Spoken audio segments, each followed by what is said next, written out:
Welcome to the inaugural edition of the season of the UTPA Baseball Show.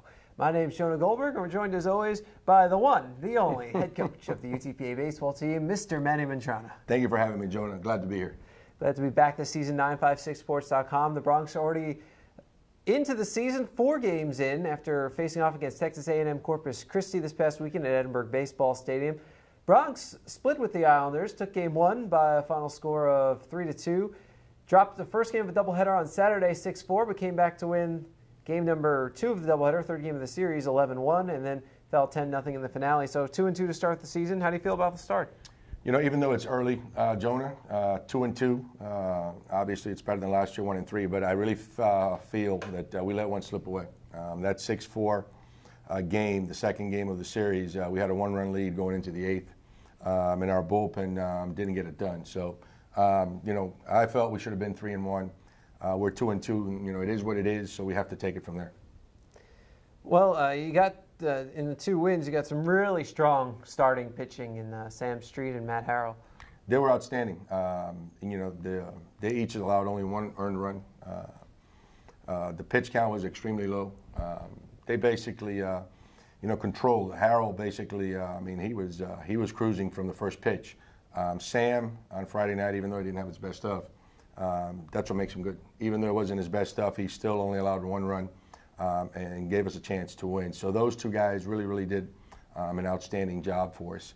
I thought English, in the 6-4 loss, he came out, we were with 2-2 tied. He's another tremendous competitor. Even though he didn't have his best stuff, he kept us in the game. And if the bullpen would have done what we feel they can do in the 8th and 9th inning, we could have been 3-1. Kyle Tokunaga got tagged in that second game. In the first game, he came out throwing lights out with a perfect 8th inning on Friday. So, I mean, last year, I know he's a starter sometimes, long reliever sometimes. I don't remember if he pitched on back-to-back days. Do you think that might be an issue for him early on? Well, he only threw, on Friday, he threw 7 pitches. And he did outstanding. It was a 1-2-3. I mean, 7-pitch inning, that's pretty good. Yeah. So we brought him back on Saturday with the same intentions, 1 inning, and, you know, pass the ball on to Haltom. But unfortunately, the results weren't there. We walked a guy, then we hit a guy, and then they bunted and we couldn't get it out. So that spells trouble. But no, he can go back-to-back, especially with the pitches. Now, if he would have thrown a lot of pitches, it's a different ball game. But with 7 pitches thrown, he was fine. I thought that he just didn't have his stuff that day.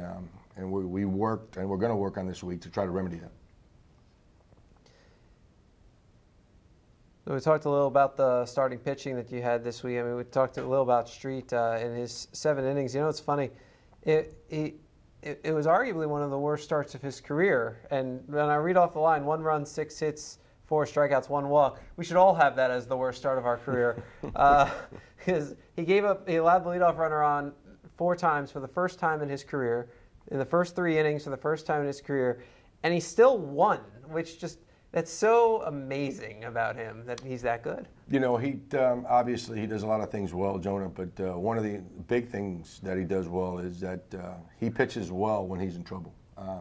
And if, you know, the anatomy of a baseball game, you know, why you win and why you lose, a lot of that time, if you look back at the scorecard and at the book, you'll realize that there's 4 or 5 pitches that a pitcher needs to make during the course of the game that will either determine a win or a loss. And Sam's got the knack for those 4 or 5 pitches. He makes pitches when he needs to, and he gets out of a lot of jams, like you mentioned.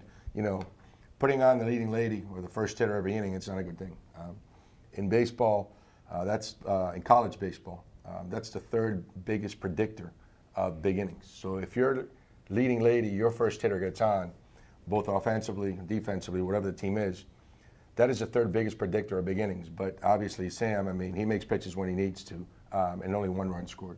Yeah, I mean, I look back at the way he ended the first inning he allowed a leadoff double, and then he still had a runner at second with 2 outs, and then strike 1, strike 2, strike 3, back to the dugout. Exactly. You know, and again, he fields his position well. He controls the running game well.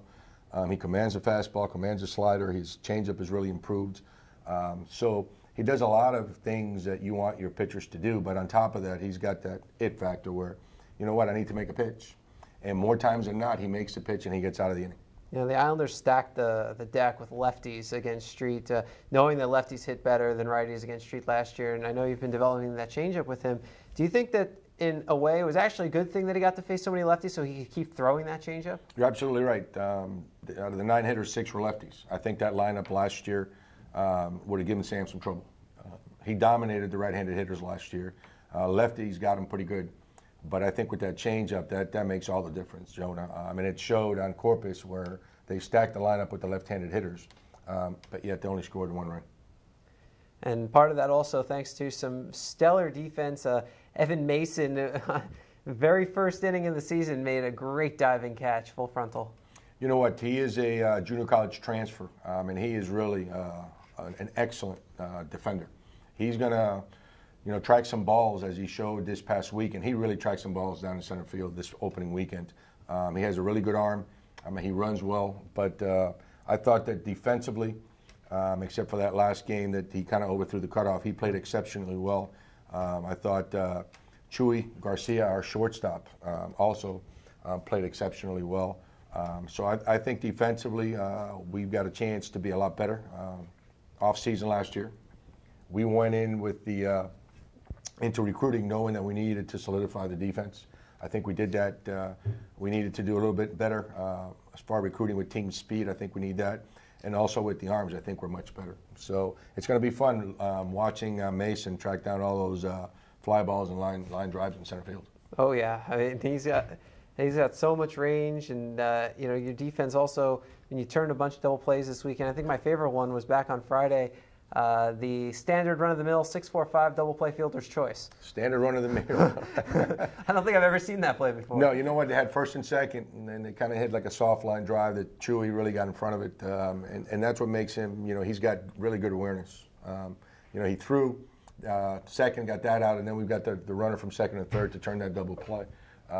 Chewy's got a lot of awareness. He's got a feel for the game, Jonah. And that's something you can't teach. I wish we could teach our players, all of them, to have that how to win awareness, that HWA that we like to talk about. It can be gained, but you have to have extreme concentration and anticipation, and Chewy does that. Chewy can anticipate some things that could happen before the actual play. So he's really good at that. Obviously, he's a good defender, but on top of that, he's got that it that Sam has on the mound. He's got a good feel for the game. In that first game, the bats were incredibly quiet for the first 6 innings, 2 1/3 times through the order. And then the 7th inning, it was just bang, bang. Morales doubled off the top of the left field wall, and then Ramirez into the left field bullpen. I mean, did you all just suddenly figure it out, or what happened there? I think opening night, Jonah, in front of our fans.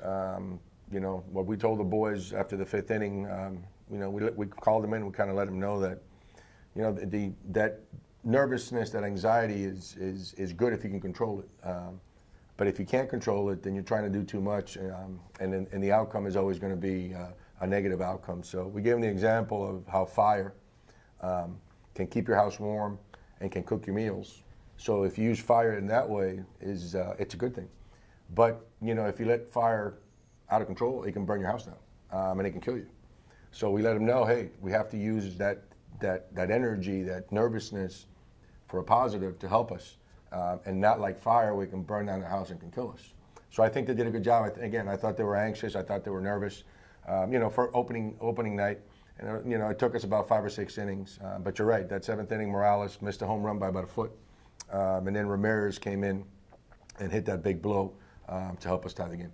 Then you had an important insurance run in the 8th inning, and really that run was created by Victor Garcia. He scored with 2 outs on an E6, but Garcia, his first professional, his first collegiate at that. He's a freshman, and he comes in, and he somehow manages to draw a 7-pitch walk. I mean, if I was a freshman, I think I'd be up there like, all right, I'm going to get my first hit. It's amazing. Well, I think you're looking into your crystal ball again, because Victor is going to play professional ball. There's no doubt about it. I mean, he is a tremendous, tremendous player for a freshman. His demeanor, like you said, his calmness, his coolness, with that first at bat, he's a natural hitter. I mean, he's going to hit, and he's the best defender at first base that I've had in my career. I mean, he can really move around the bag well. And again, he proved that this week, and he was diving all over the place, every ground ball there. He made it out. But what makes him really, really special is that he's only a freshman. But he doesn't play like a freshman. Again, your crystal ball was right again. Every time you go into the crystal ball, it's pretty good. Garcia, Victor's going to be a young man that down the road after his junior year or senior year will get the opportunity to play, not only for his defense, but he can really swing it. You know, he didn't even strike out this weekend? That's the thing with him. I mean, he really, Jonah, he makes contact. And if you notice, every time he swings, he doesn't swing and miss much either. I mean, he'll swing, and the worst that can happen will be that he fouls it off. But he's a pure hitter. For a young age, as he's with us, obviously he's going to get a little bit stronger, and he's going to keep developing. But he is going to be a fun player for our fans to watch for the next 3 or 4 years. And then you're able to close the door with Clayton Haltom, and he got into a little jammy at second and third with one out, and basic would have tied the game there, and he wouldn't allow the tying run to score. He's got good stuff. He's about 88 to 91 with a very good slider. The 2 hits that they got, Jonah, if you recall, they weren't very hard contact. There was a little bloop off the end of the bat, and then another one, that ground ball that seemed to have eyes. He's got good stuff. He's a strike thrower. He holds the running game very well, what you want in a reliever. Again, a lot of strikes, what you want in a reliever. You don't want your relievers to come in and throw balls. So I think Clay obviously can close, but I also think that he can be a starter. And we're still moving these pieces around to make sure that once we start the WAC weekend, we have our best 3 guys out there starting, and that if we have the lead late in the game, our bullpen is not going to come in and blow the leads. They're going to hold the lead so that we can get out of there with a win. And you had a chance to, when you're talking about trying to figure out that bullpen versus the rotation, you had a chance to see almost every pitcher this weekend. Everybody really getting in there and getting some work. One guy who kind of caught my eye was Austin Casas in Game 1 of the doubleheader. He hadn't pitched since 2012. He missed all of last season, and he comes out there and inning and 2/3 scoreless, hitless, 2 strikeouts. You know what, Austin, when we first got him here as a freshman, he's from Edinburgh guy. He was a power pitcher. I mean, he was in the high 80s. He would touch 90. He injured his arm a couple years ago. He had surgery. He came back this year. He felt a lot more comfortable without pain-free when he dropped his arm angle. All of a sudden, he's dropping he dropped his arm angle. He's pain-free, and it's worked out really good for him. He doesn't throw 90 anymore, but he does throw with a lot of movement. He keeps the ball down. He's been one of the pleasant surprises that we've had coming into the spring, and we're looking at Austin to be, a 7th or an 8th inning guy and pass the baton on to the next guy. But again, we're happy for him. He was about 1.5 years out of baseball. He's worked hard. It's his senior year, and we'd like for him to go out on a positive note. Another guy that made his first appearance coming back from injury was Nolan Atkins, and although the results weren't exactly the same as they were for Casas, just getting that first outing out of the way is important. Yeah, absolutely. We tried to get as many of them in the roles that we were kind of shooting for with him. Another perfect example was Tanner Dickinson as a freshman. He came in, he did a nice job.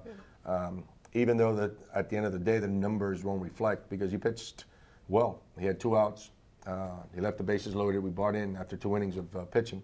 In the bullpen, kind of walk and hit batters. So even though the runs are against him, he really pitched well. And we feel Tanner is another young arm that's really going to help us. He can be really, really good in the future. He's already good.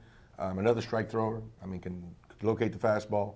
Good off speed, good breaking ball, good changeup, and we're looking for him. But like you said, we gave a lot of guys the opportunity. We need to see, this past weekend, and next weekend in the Ogletree Classic, who can get it done in that situation, so that we can move our guys around and make sure that we're giving them the best chance to succeed, which in return gives our team the best chance to win. Yeah, this will be a busy week. Another 4 games in 3 days. Then after one day, you go up to ranked Texas, so 5 games right there. So you're really going to get a chance to see people, and you're going to also need a 5th starter. You're absolutely right. It's a lot of baseball. 4 games in 3 days is a lot. 5 games in a matter of 4 days, that's quite a bit too. But you're right. We are going to get to see a lot of people, which is good. It gives us the opportunity to evaluate. It gives them the chance to compete. And it's going to be tough.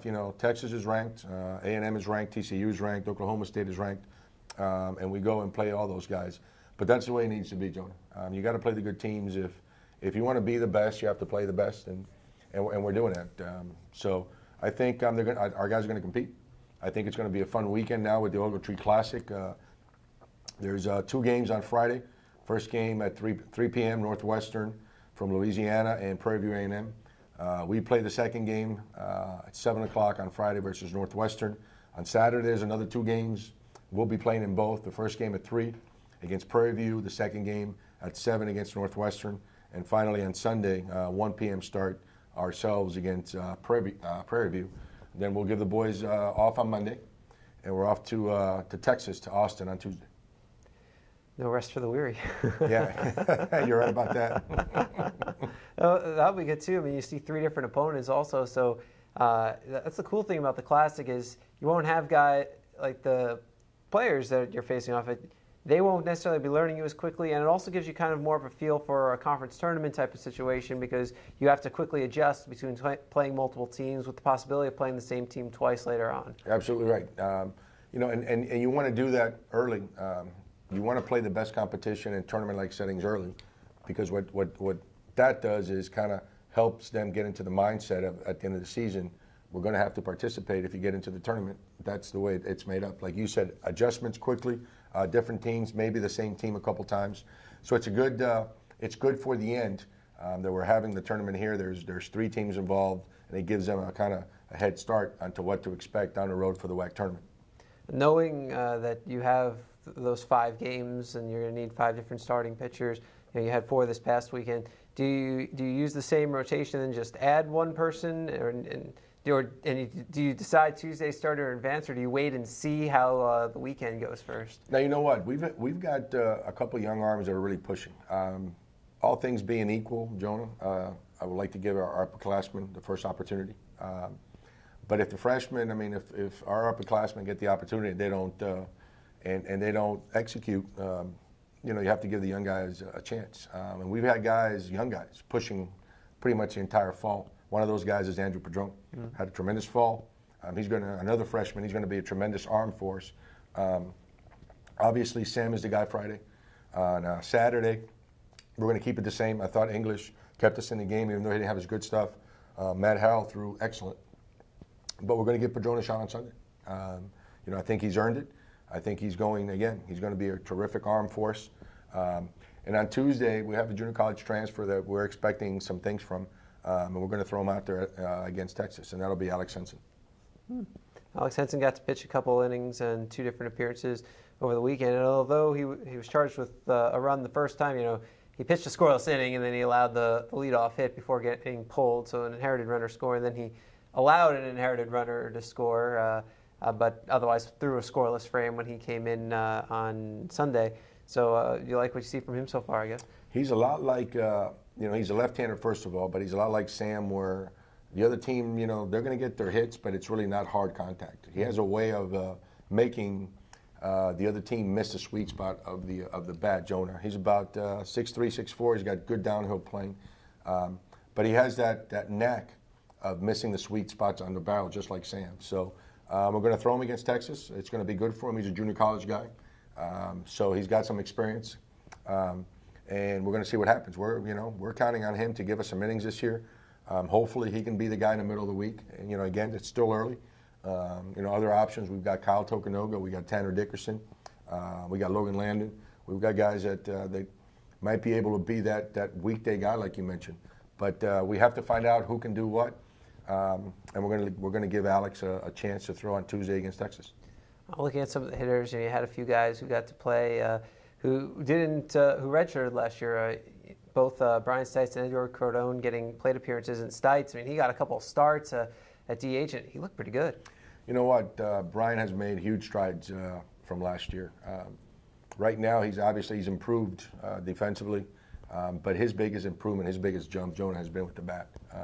Like you said, you're right. We started him 2 games, and in both games, he had 5 competitive at-bats. We try to grade our guys as far as quality of bats and hard contact, because that's what really matters. You don't have to get a base hit to have a quality of bat. A walk's a quality of bat. Hit by pitch is a quality of bat. You advance a runner, quality of bat. You hit the ball hard, but a line drive to the shortstop, that's a quality of bat. We don't want our guys thinking that they have to go up there and get a hit.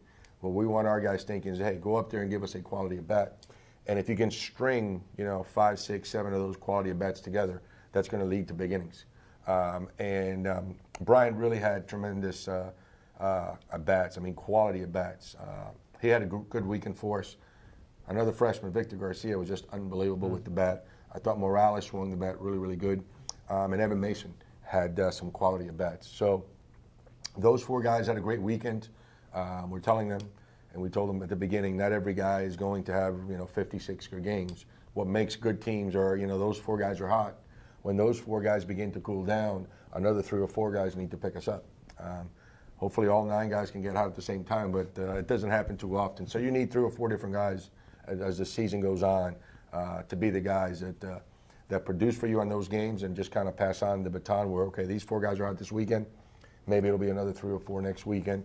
But I'm really very, very, very pleased with the way that Stite swung the bat, the way that Garcia, Victor swung the bat, Mason, and Morales. And then, of course, you had a lot of, you used all of your position players over the course of the weekend. You got your first look at in-game situation of Michael Baca, a guy who hit .615 at Amarillo High School, recruited by New Mexico, went JUCO for a year, and then found his way here for his junior year. Shane Ammon, your leading returning hitter, got back out there.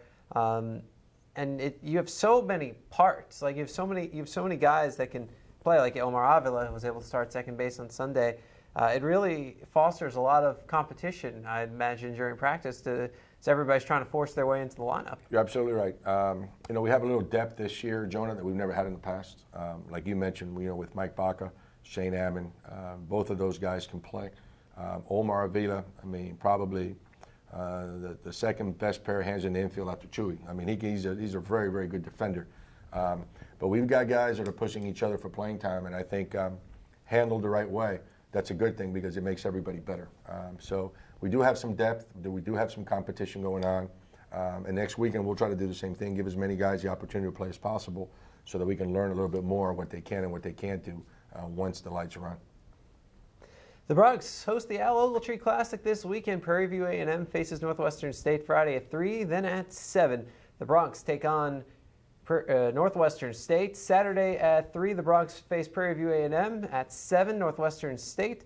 And then Sunday at 1 p.m., the Bronx host Prairie View A&M to close out the Al Ogletree Classic. And that Sunday game, as with all Sunday home games this season, strike out hunger. You bring 4 non-perishable food items, you get a free ticket. You bring 16, you get 4 free tickets, and so on and so forth. So bring the whole family and come out and enjoy some Bronx baseball. And of course, if you're not in the Rio Grande Valley and you're watching us from parts elsewhere, pregame coverage begins on 956sports.com at, we have 3 different game times. So good luck. Yes. Flip a coin. At 6:50, 2:50, 6:50, and 12:50. That's a mouthful. Bingo. He's Manny Mantrana. He's the head coach of the UTPA baseball team. My name's Jonah Goldberg. We'll see you back here next week on 956sports.com.